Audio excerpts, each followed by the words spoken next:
सेवापुर नाम के गांव में रिंकू अपने माता पिता के साथ रहा करता था। रिंकू के पिता चिमन गांव-गांव में घूमकर बंदर का नाच दिखाकर पैसे कमाया करते थे। उन्हें ज्यादा पैसे तो नहीं मिलते थे, लेकिन 2 वक्त का खाना मिल जाया करता था। उनके पास रहने के लिए कोई पक्का मकान नहीं था, इसीलिए वे तीनों जंगल में मिट्टी का घर बनाकर रहा करते थे। अरे वाह, बाबा आ गए, बाबा आ गए। अरे आज तो राजू ने कमाल ही कर दिया। ऐसा नाच दिखाया कि सब लोग खुश हो गए। तो आज तो बहुत अच्छे पैसे मिले होंगे ना? हाँ, कुछ पैसे मिले हैं। मैं सोच रहा हूँ इन्हें संभाल कर रख दे। थोड़े थोड़े पैसे जोड़कर एक पक्का मकान बन जाएगा।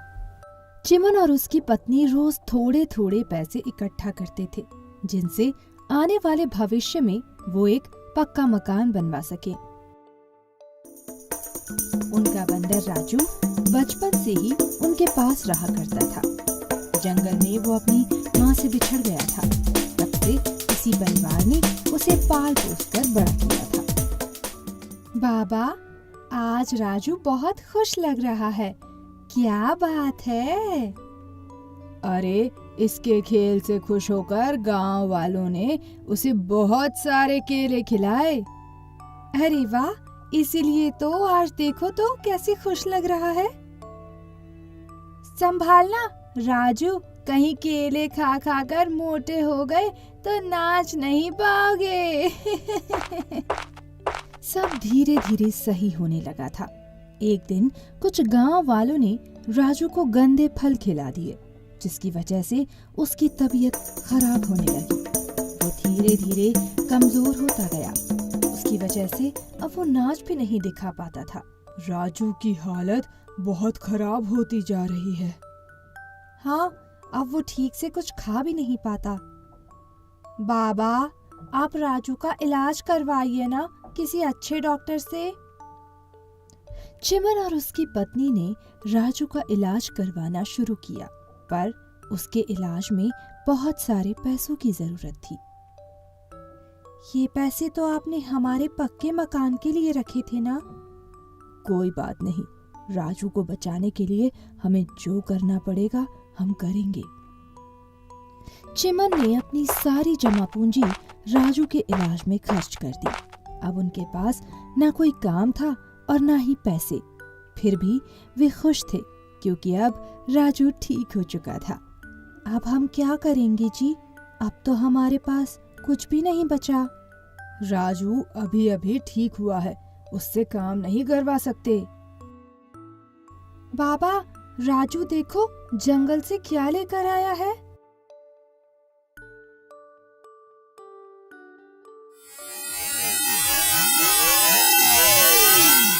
राजू गले में एक सोने का पट्टा लगाकर आया था, जिस पर लिखा था, अब ये जादुई सोने का बंदर बन चुका है।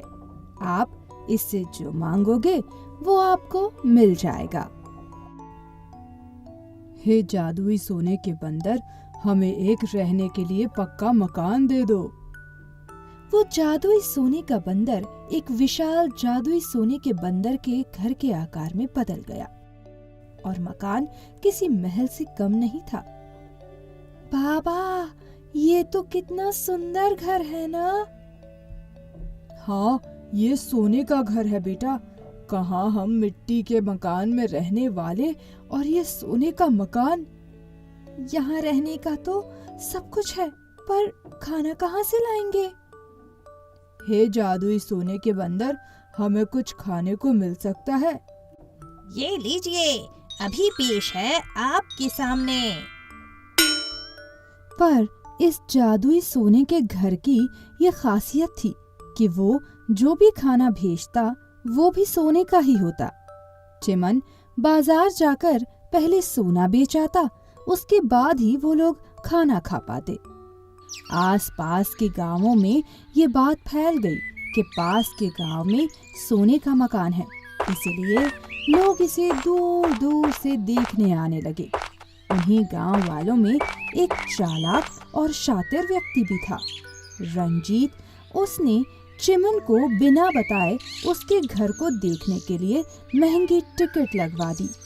अब जो उस सोने के घर को देखने आता तो उसे टिकट खरीदनी पड़ती। इस बारे में चिमन और उसके परिवार को कुछ भी नहीं पता था। भाई, मेरे पास इतने पैसे नहीं हैं कि मैं टिकट खरीद पाऊं। मेरी बिटिया को बस दूर से ही ये मकान दिखा दीजिए। अरे हैसियत नहीं है टिकट खरीदने की तो यहाँ क्यों आए? मेरी छोटी सी बिटिया का बहुत मन है सोने का मकान देखने का। चलो चलो जाओ यहाँ से, कहाँ कहाँ से चले आते हैं। वो गरीब व्यक्ति बहुत उदास होकर अपनी बिटिया को घर ले जाने लगा तो वहीं उसे रास्ते में चिमन मिल गया। जब उसने उसको सारी बात कही तो चिमन के होश ही उड़ गए। इस लालची इंसान को तो सबक सिखाना ही पड़ेगा। चिमन ने रंजीत से कहा, तुम बाहर से क्यों, अंदर से भी घर दिखाओ और ज्यादा टिकट लो। अरे वाह, सबसे पहले तो मैं ही देखूंगा इस घर को अंदर से। हाँ हाँ, जाओ जाओ। चिमन ने सारे गांव वालों को बुलाया और उसकी पत्नी और रिंकू भी वहां थे। आज बहुत दिनों बाद मैं आप सबको बंदर का खेल दिखाता हूँ। देखिए, ये जादुई बंदर जरा नाच के तो दिखा। बंदर जोर जोर से नाचने लगा। अरे ये क्या हो रहा है? बाप रे बाप, ये बंदर नाचना बंद कर, क्या कर रहा है? अब बंदर सबको बाल्टी भर पानी पी के दिखाएगा। जैसे ही बंदर ने पानी पिया, सारा पानी रंजीत के ऊपर गिरने लगा। अरे आज तो मैं डूब ही जाऊंगा, कोई बचाओ मुझे। अरे सोने के बंदर, जरा खाना तो खिला अपने मेहमान को।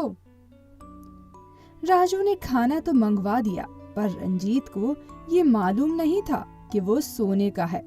उसने जैसे ही वो खाना खाया, अरे मेरे दांत टूट गए, मेरे दांत! भगवान, मुझे नहीं रहना इस सोने के बंदर के घर में। और वो उल्टे पैर वहां से तेज भागने लगा, जिसे देखकर सारे गांव वाले हंसने लगे। उस दिन से सोने के बंदर के घर के रास्ते सबके लिए खुल गए, चाहे वो अमीर हो या गरीब। हर कोई उसे देख पाता, उसमें घूम पाता था।